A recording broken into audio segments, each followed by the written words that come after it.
નમસ્કાર ખેડૂત મિત્રો.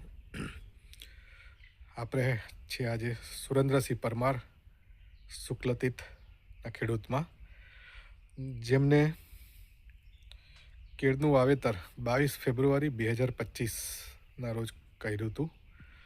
ત્યાર પછી માર્ચ, એપ્રિલ, મે 3 મહિના ફૂલ ગરમીની અંદર કેળને મહેનત કરીને ઉછેરી છે. કેળને ગરમીથી બચાવવા માટે એમને ક્રોપ કવરનો ઉપયોગ કર્યો, ડ્રીપ યુઝ કરી, અને ન બરાબર મોર્ટાલિટી કહે તો ચાલે. અને અત્યારે 7મા મહિનામાં એટલે સપ્ટેમ્બર મહિનામાં નિંગલ સ્ટાર્ટ થઈ ગયું હતું.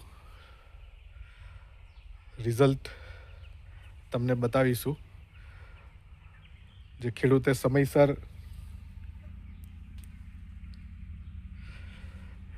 ખાતર, time to time nutrient management કરી અને જે રિઝલ્ટ છે એ રિઝલ્ટ તમને આજે બતાવીશું.